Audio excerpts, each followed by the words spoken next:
ने अपने भाग से अलग अलग भाग करके 2 भाग ले जा करके हमारी सुमित्रा मैया को दे दिया। तो उन्होंने एक एक भाग ग्रहण किया और सुमित्रा मैया ने 2 भाग ग्रहण किए, इसीलिए उनके यहाँ पर 2 पुत्र आए और उन दोनों के यहाँ पर एक एक पुत्रों ने जन्म लिया।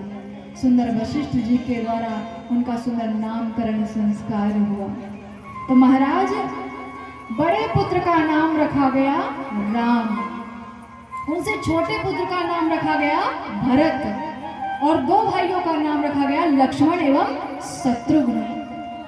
मैंने रटना लगाई रे मेरे प्रभु तेरे नाम की, मैंने रटना लगाई रे मेरे प्रभु तेरे नाम की, मैंने रटना लगाई रे मेरे प्रभु तेरे नाम की, मैंने लगाई रे मेरे प्रभु तेरे नाम की, मैंने रटना लगाई रे मेरे प्रभु तेरे नाम की,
कथितो वंश विस्तारो भवता सोमसूर्ययो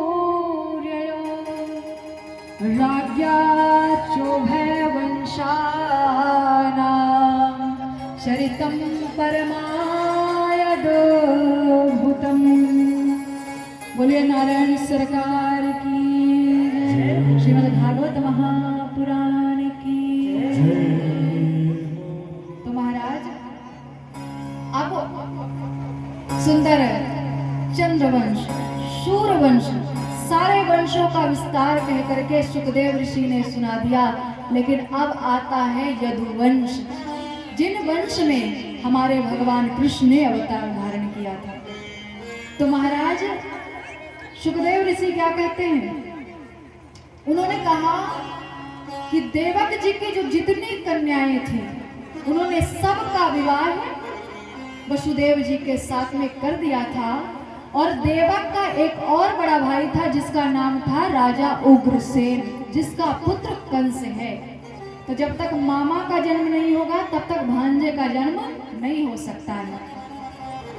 तो महाराज होता क्या है कि कंस की पत्नी पवन रेखा, क्षमा कीजिएगा, उग्रसेन की पत्नी पवन रेखा, वह क्या करती है कि एक बार उपवन में भ्रमण करने के लिए जाती है। उपवन कहाँ है? यमुना नदी के किनारे। तो सुंदर जाकर के रथ में विराजमान होती है और जब जाकर के उपवन में पहुंचती है तो होता क्या है कि एक द्रुमलिक नामक दानव जो है वह पवन रेखा के ऊपर मोहित हो जाता है। जब वह मोहित हो जाता है तो उसने क्या किया, बोले ये उग्रसेन की पत्नी है, ऐसे तो अपने आप को सौंपेगी नहीं, तो क्या करते हैं, हम भी उग्रसेन जैसा रूप बना लेते हैं। महाराज आज पवन रेखा के सामने द्रुमलिक ने उग्रसेन जैसा रूप बनाया और बना करके आकर के उसके सामने खड़ा हो गया। पवन रेखा ने उग्रसेन को देखा, बोले महाराज आप तो कार्य में व्यस्त थे, आप यहाँ कैसे आ गए? आप अपने काम को कर रहे थे। बोले क्या करें, काम को करते करते आपकी इतनी याद आई कि हमें वहां से चल करके भागना पड़ा और भागते भागते हम यहाँ तक आ गए। बोले महाराज ऐसा तो आप कभी नहीं करते थे, बताइए ना क्या बात है। बोले ना जाने क्यों आज हमारा मन कर रहा है कि आपके साथ थोड़ा सा काम भाव रूप से हम निवास करें। अब महाराज वही ठहरा एक दानव, उसको काम के अलावा दिखता ही क्या है। तो पवन रेखा से जब उसने ऐसा कहा, पवन रेखा ने कहा देखिए दिन का समय है और दिन के समय में हमें कभी कोई ऐसी क्रिया नहीं करनी चाहिए जो दिन के समय में कोई भी नहीं करता है, इसलिए अभी हम मैथुन क्रिया नहीं कर सकते। तो बोले तुम मेरी पत्नी हो, मैं तुम्हारा पति हूँ और पति पत्नी जब चाहे जो चाहे वो कर सकते हैं, इसलिए पवन रेखा मेरी बात को मानो, मुझे तुम्हारे साथ अभी कामुक क्रिया करनी है। पवन रेखा ने जब बात नहीं मानी तो उसके केस को पकड़ करके उस दानव ने उसे नीचे पटक दिया और बाल को पकड़ करके जब पटका उसके ऊपर जा करके चढ़ गया महाराज, और जा करके कामुक जो भावना है उसे उत्पन्न किया और उनके साथ काम क्रिया करने लगे। अब वह क्रिया करते करते द्रुमलिक दानव जो है अपने असली वेश में आ गया। अरे पवन रेखा बड़ी क्रोधित हुई, उन्होंने कहा तुम कौन हो और तुमने हमारे सतीत्व को नष्ट कर दिया। और जैसे ही पवन रेखा श्राप देने के लिए आगे बढ़ती है वैसे ही वह दानव क्षमा के लिए हाथ जोड़ करके पवन रेखा के सामने खड़ा हो जाता है। उसने कहा हे देवी मुझे क्षमा करिएगा, मुझसे भूल हो गई, पर कर्म प्रधान विश्व करि राखा, जो जस करे सो तस फल चाखा। शायद आपकी कोख मेरे द्वारा ही खुलनी थी इसलिए आज खुल गई है, पर मैं आपको वचन देता हूँ कि आपके यहाँ पर अत्यंत प्रतापी त्रैलोक में राज्य करने वाला एक बालक होगा जो बहुत शक्तिशाली होगा। और महाराज यह कह करके द्रुमलिक वहाँ से चला गया। हमारी पवन रेखा घर आई। उग्रसेन ने पूछा पवन रेखा तुम्हारा श्रृंगार इतना बिगड़ा हुआ क्यों है? बोले कुछ नहीं, वो रास्ते में कुछ बंदर मिल गए थे, उन्होंने हमारा श्रृंगार बिगाड़ दिया है। अब महाराज कुछ समय पश्चात पवन रेखा गर्भवती हो गई, गर्भ में बालक आ गया। तो उग्रसेन तुरंत समझ गए कि यह बालक मेरा नहीं है बल्कि किसी और का बालक है। और उग्रसेन जी क्या कह रहे हैं, हुई है वही जो राम रचि राखा, को करी तरक बढ़ा वही शाखा, शायद हमारा पुत्र किसी और का पुत्र ही होना था। अब भगवान ने जो रचा है उसे हम स्वीकार करते हैं। महाराज उनके यहाँ पर एक कंस नामक जो बालक है वह जन्म लेता है। जैसा उसका नाम है वैसा उसका गुण है।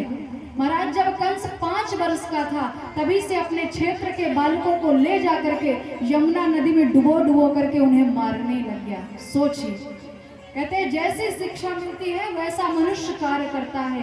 जो उसे पढ़ा रहे थे, लिखा रहे थे, वह उसे अत्याचार करना सिखाते थे।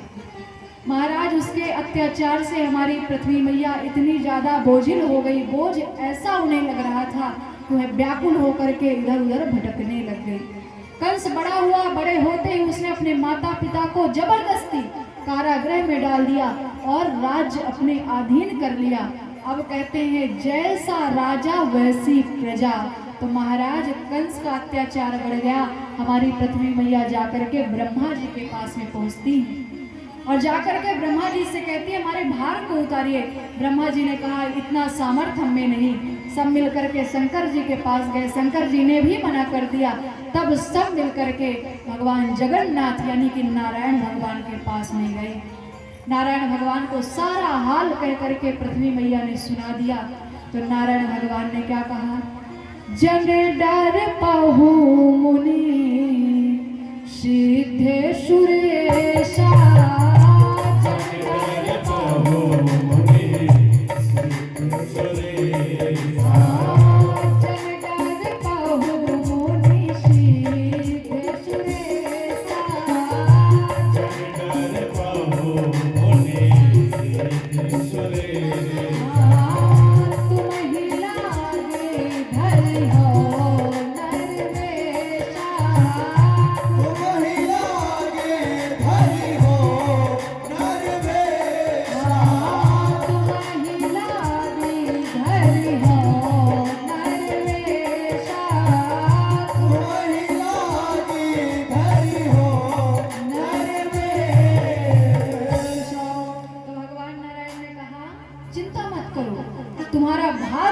के लिए, तुम्हारे ऊपर कृपा करने के लिए, सारे मनुष्यों के कष्ट को दूर करने के लिए मैं पृथ्वी पर अवतार धारण करूंगा। पर कब अवतार धारण करूंगा, जब देवक के यहाँ पर देवकी नाम की एक कन्या होगी। उसी कन्या के 8वें गर्भ से मेरा जन्म होगा, मेरा उद्भव होगा और तभी मैं कंस का वध करूंगा। तो महाराज पृथ्वी मैया लौट करके अपने सही स्थान पर आ गई हैं और वहां पर देवकी मैया का जैसे ही जन्म हुआ, सारे देवताओं ने देवकी मैया के ऊपर सुंदर पुष्पों की वर्षा की है। देवकी मैया बड़ी हुई और उनका विवाह वसुदेव जी के साथ में कराया गया। कंस देवकी और वसुदेव का सारथी बन करके स्वयं रथ को हाँकता हुआ जब आगे की ओर बढ़ा तो एक बहुत जोर की आकाशवाणी हुई कि अरे कंस, तू जिस बहन को रथ में बिठा करके जिसका सारथी बना हुआ है, उसी बहन के 8वें गर्भ से, 8वें बालक से तेरी मृत्यु निश्चित है। महाराज जैसे ही कंस ने यह सुना, काहे का कहीं ससुराल ले जाना, कुछ भी करना, महाराज बीच में ही रोक लिया और रोक करके अपने तलवार को निकाला और यह सोचने लगा कि जब जो जन्म देने वाली है उसे ही हम जीवित नहीं छोड़ेंगे तो बालक कहाँ से आएगा, ना रहेगा बांस ना बजेगी बांसुरी, हम तो देवकी को ही समाप्त कर देंगे। महाराज जैसे उसने तलवार उठाई तो वसुदेव जी ने उसे रोक दिया।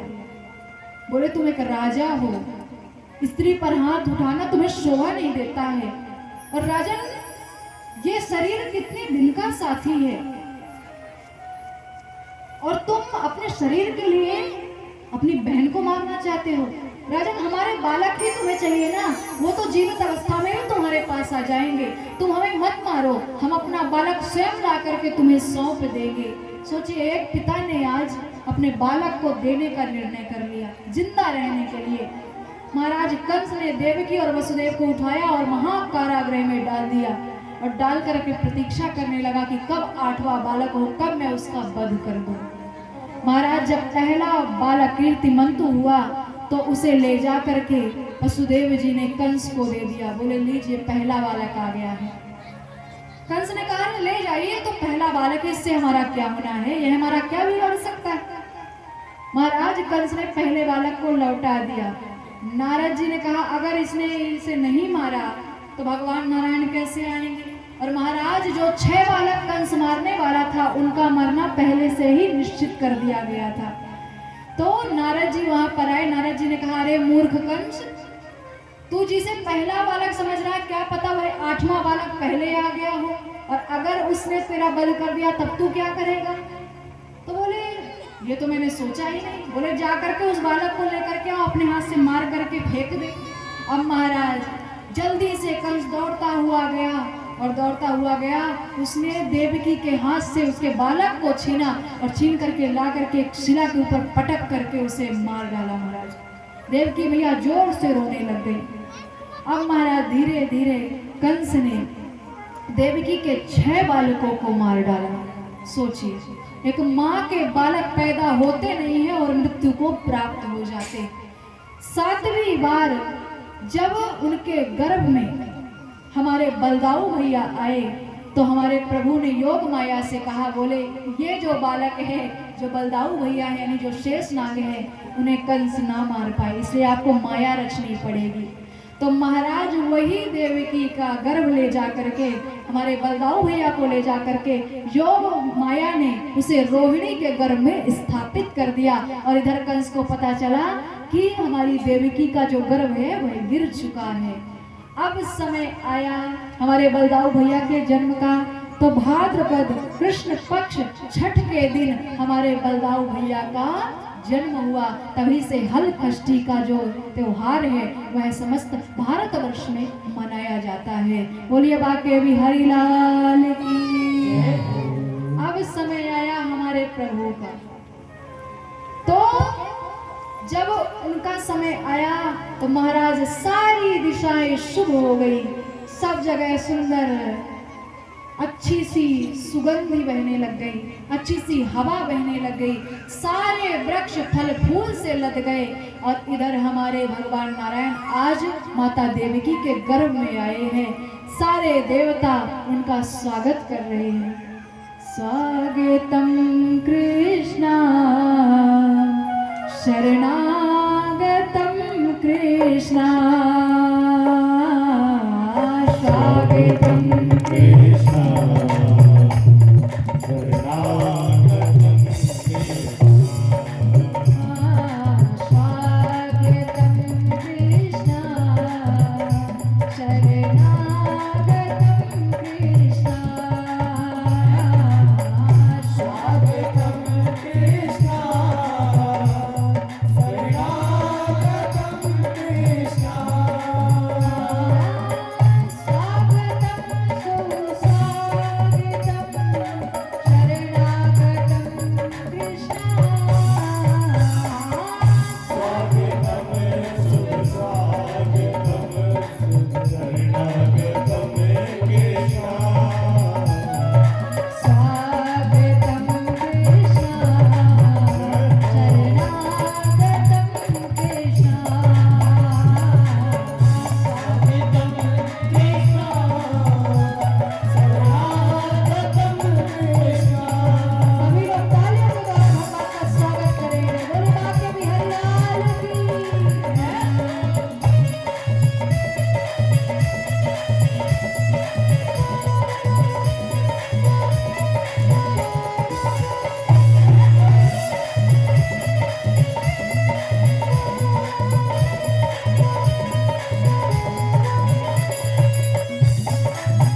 जय हो। तो महाराज आज भगवान कृष्ण देवकी मैया के गर्भ पर आए हैं और देवकी मैया के गर्भ पर ही नहीं, आप सबके सामने भी आने वाले हैं। भले ही उत्पन्न वहां हुए थे पर दर्शन यहाँ भी हो जाएंगे। हम मानव बड़े चालाक होते हैं, हमें किसी चीज का अनुभव करना होता है तो हम उसी प्रकार से नाटक कर लेते हैं। अब ये नाटक ही तो चल रहा है, कौन से असलियत में भगवान है, पर कहते हैं बालक भी भगवान का ही स्वरूप होते हैं। तो महाराज भगवान देवकी के गर्भ में आ गए हैं। देवकी का मुखमंडल तेज से भर गया है और सारे देवता बहुत प्रसन्न हो गए हैं। सुंदर देवगणों ने, देवताओं ने आकर के देवकी मैया की प्रदक्षिणा की है, मतलब उनके चारों तरफ घूम करके सुंदर चक्कर लगाया है और उसके बाद वहां से चले गए। देवकी मैया इस बार बड़ा अच्छा अनुभव कर रही थी और महाराज उन्होंने अपने उदर पर हाथ लगा करके कहा, लगता है इस बार मेरा बालक जो होगा शायद भैया उसे ना मारे, क्योंकि मेरे 6 पुत्र तो मर गए, मैंने उनका मुख तक नहीं देखा है। हे भगवान, हे नारायण, मेरे इस 8वें पुत्र को आप कुछ मत करना। और महाराज देवकी मैया यही विचार कर रही थी कि अब हमारे प्रभु आने के लिए आतुर हो रहे हैं। और बताया जा रहा है कि भाद्रपद बुधवार के दिन अर्धरात्रि में अच्छी खासी वर्षा हो रही थी, सुंदर अंधियारी रात थी और उसी अंधियारी रात में हमारे भगवान कृष्ण का जन्म होता है।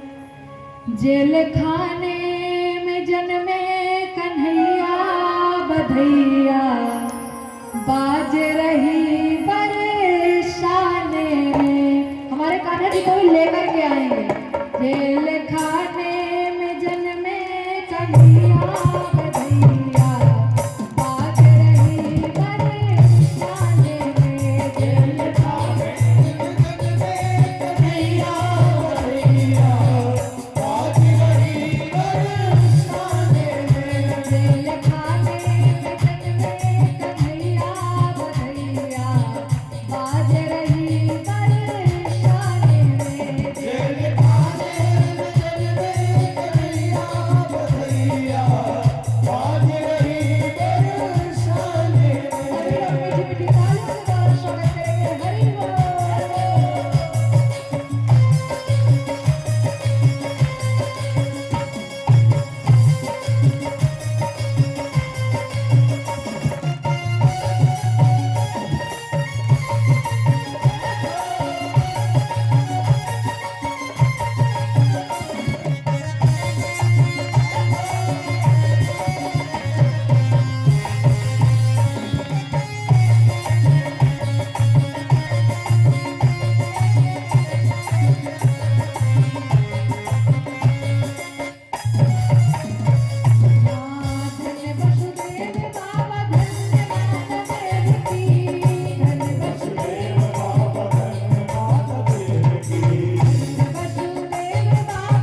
आराम से आराम से।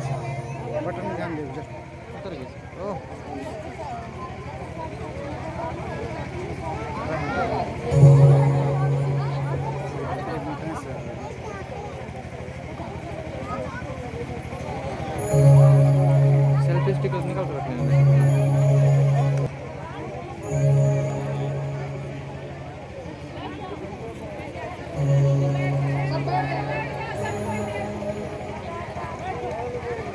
अब सभी से प्रार्थना है कि आप अपने अपने स्थान पर बैठ जाएं, तो दर्शन का सौभाग्य प्राप्त होगा। आप सभी सब बैठ बैठ जाइए। जाइए, कोई मत खड़े रहना। जितने भी बच्चे लोग हैं सबको बैठा ले यहाँ पर। एक एक करके सब आएंगे, दर्शन करेंगे, पूजा करना है पूजा करेंगे, लाड प्यार करना है लाड प्यार करेंगे, निछावर करनी है निछावर करेंगे। अभी तो बैठे रहो, नहीं डर जाएंगे कन्हैया जी।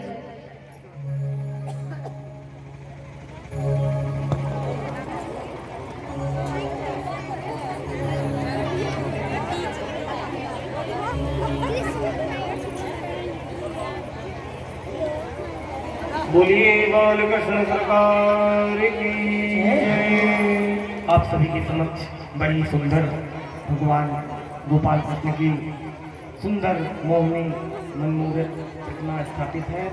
अब मैं हमारे मुख्य यजमान जी से अनुरोध करूंगा कि आप एक एक कर आते जाएं और भगवान बालकृष्ण लाल का पूजन करेंगे।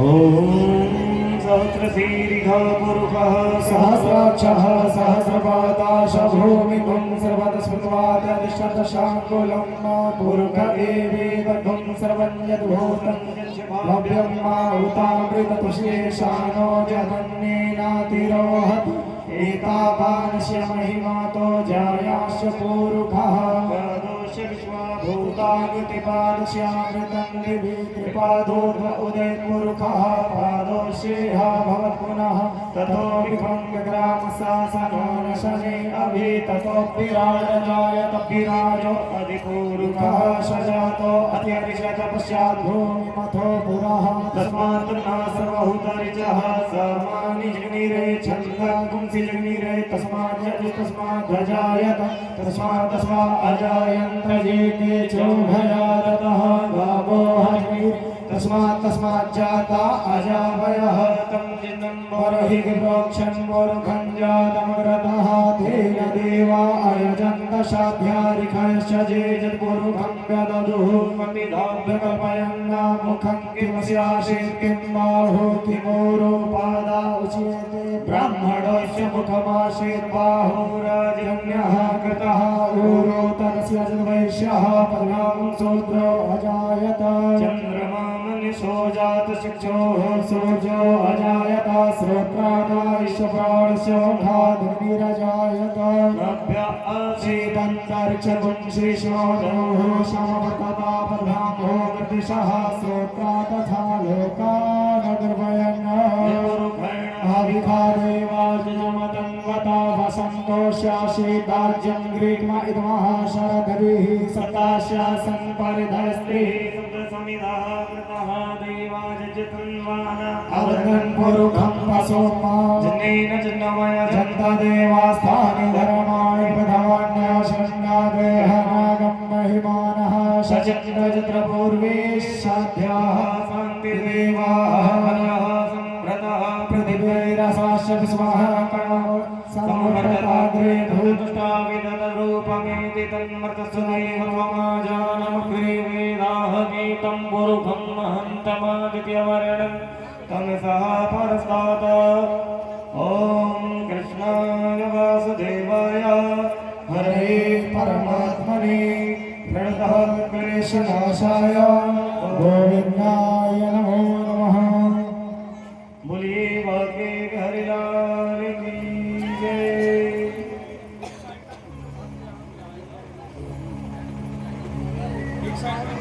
आप सभी के समक्ष हमारे मुख्य यजमान जी ने बाल कृष्ण भगवान का बड़ा ही सुंदर पूजन किया।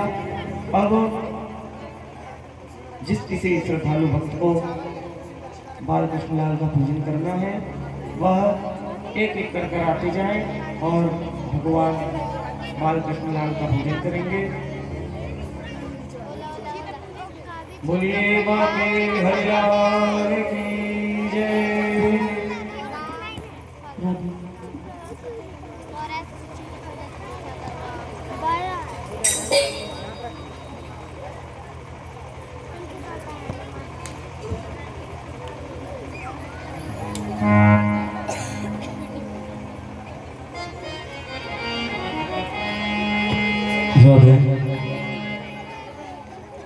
जो भी भक्त बाके बिहारी जी के पैर पखाड़ना चाहता है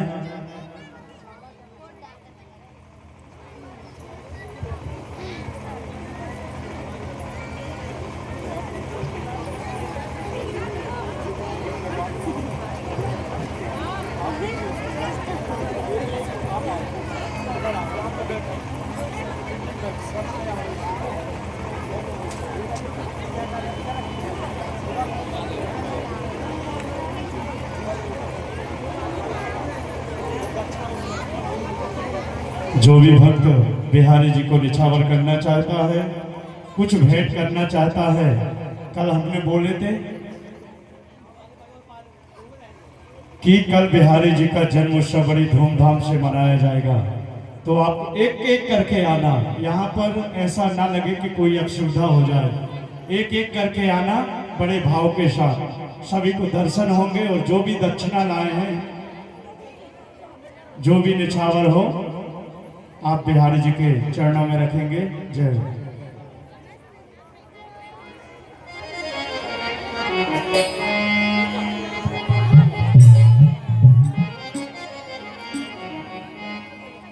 और आइए बड़े भाव के साथ नृत्य करते हुए आएंगे बिहारी जी के चरणों में। जय हो।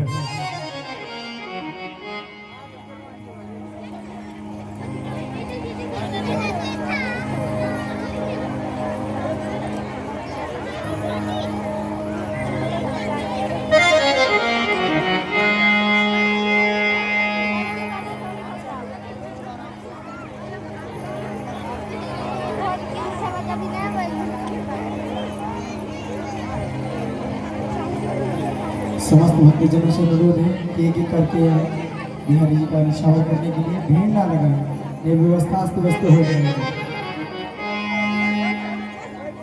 बोलिए बाके बिहारी लाल की जय हो।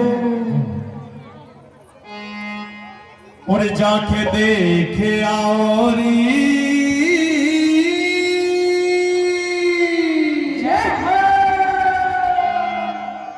अरे नंद बाबा घर लल्ला भाव जाके देखे आओ रे। अरे नंद बाबा घर लल्ला भाव जाके देखे आओ रे। अरे नंद बाबा घर लल्ला भाव जाके देखे आओ रे। नंद बाबा घर लल्ला भाव जाके देखे आओ रे। जाके देखे आओ रे।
अरे सावली सूरत मोहनी मूरत और घुंघराले बाल सखी अरे नंदरानी भी झूम के नाचे अरे नंदरानी भी झूम के नाचे उठा उठा के अरे उठा उठा के बोलिए बाके बिहारी लाल की और जाके देख आओरी नंद बाबा घर लल्ला भाव जाके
अरे गाँव बना के सब जुड़े आए घर घर देते बधैया सखी घर घर देते बधैया सखी घर घर देते बधैया गाँव बना के सब जुड़े आए घर घर देते बधैया सखी घर घर देते बधैया सखी घर घर देते बधैया अरे भाई बहनिया झूम के नाचे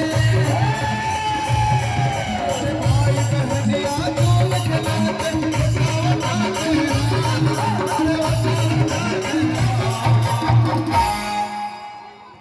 अरे झूला झूलन आ गए कन्हैया झूला झूलन आ गए झूला झूलन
हमारे मुख्य जजमान दीपक प्रज्वलित दीप जलाएंगे। पुनः दीप जलाए आरती में प्रवेश करेंगे। सभी भक्त लोग थोड़ा पीछे खड़े हो जाएं अपने अपने स्थान पर, ताकि किसी को असुविधा न हो। दीपक जलाएंगे बड़े भाव के साथ।